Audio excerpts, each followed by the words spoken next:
Depuis quelques semaines, je dirais de cela, il y a des rumeurs de tentatives de déstabilisation de notre pays.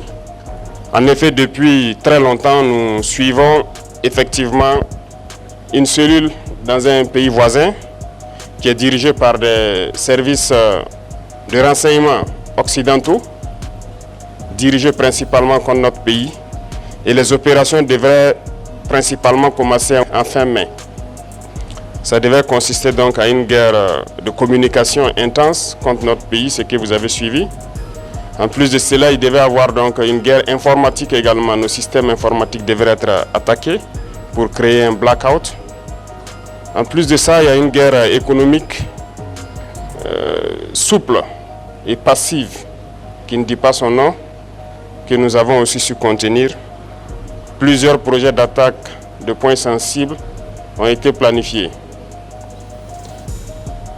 L'autre phase, c'était donc des assassinats ciblés qui ont été aussi planifiés. Et ensuite, les attaques de masse devraient avoir lieu donc au sein des FDS, mais surtout des attaques lâches qui devraient avoir lieu dans les villes et qui avaient pour cible principale donc les agents de la veille citoyenne que vous connaissez sous le nom de Waïa. Donc nous avons suivi effectivement le déroulement de leur plan et l'assaut final devrait donc avoir lieu à travers un recrutement, si je peux dire ainsi, d'agents à l'intérieur donc de nos rangs. Donc de la guerre de communication jusqu'à tout ce que j'ai cité, nous avons essayé de contenir la situation. Certaines personnes ont été arrêtées dans cette subversion.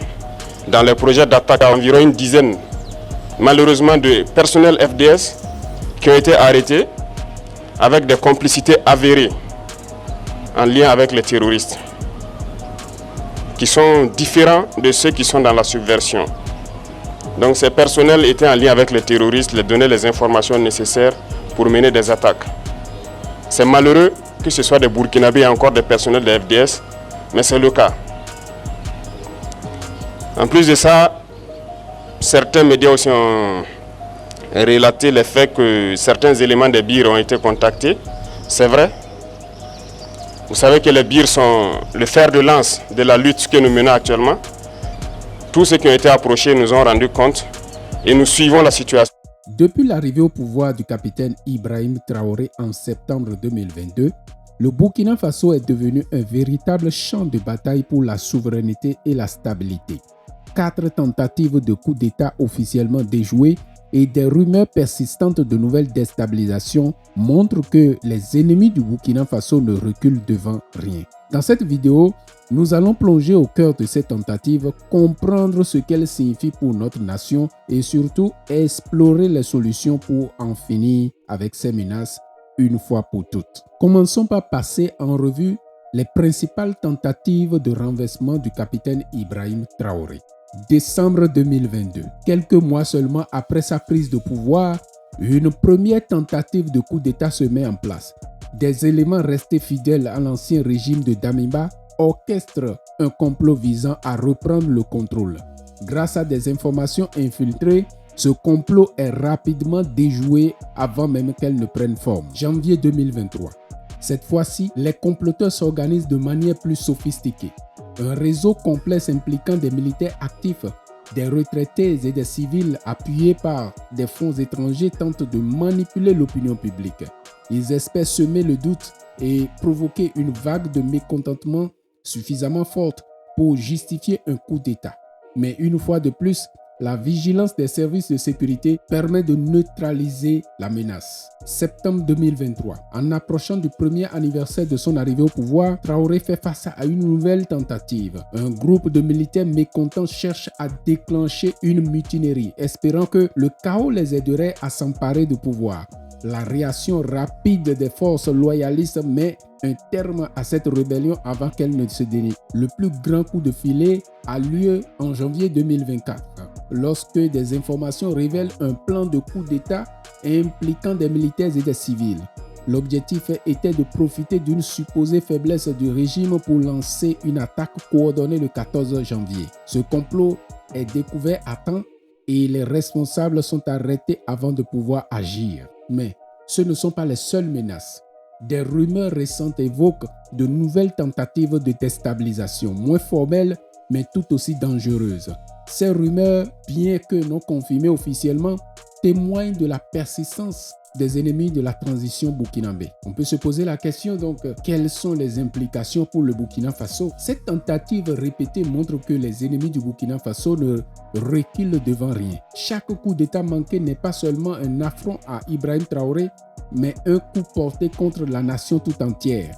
Ces événements illustrent aussi les défis colossaux auxquels le pays doit faire face. Une armée qui doit se purifier de ces éléments corrompus, une population parfois divisée et des ingérences étrangères qui cherchent à manipuler notre destin. Face à ces dangers, Ibrahim n'a cessé de prouver qu'il est à la hauteur de la tâche. Sa capacité à déjouer ces tentatives montre non seulement sa détermination, mais aussi la solidité des réseaux de renseignement et de sécurité qu'il a su mettre en place. Le capitaine Ibrahim Traoré incarne la résistance et la volonté de conduire le Burkina Faso vers un avenir plus souverain et prospère. Alors, comment mettre fin à cette tentative de déstabilisation? Voici quelques pistes concrètes. 1.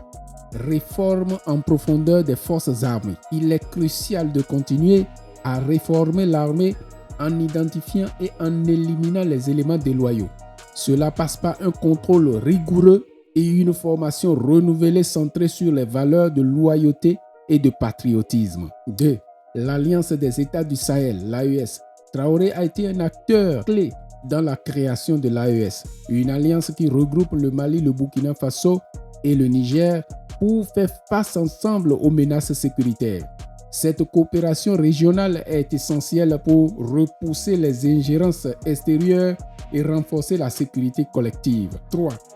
La mobilisation citoyenne. La vigilance ne doit pas être l'apanage du gouvernement et de l'armée. Chaque citoyen burkinabé a un rôle à jouer.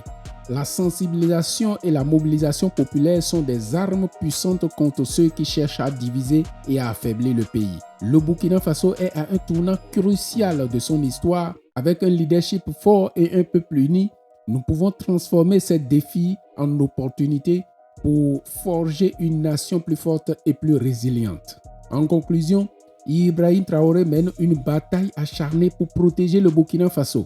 Les multiples tentatives de coup d'État montrent que la lutte est loin d'être terminée, mais elles prouvent aussi que notre nation ne se laissera pas abattre. Ensemble, nous devons rester vigilants, résister aux tentatives de déstabilisation et soutenir les efforts pour construire un Burkina Faso souverain, stable et prospère.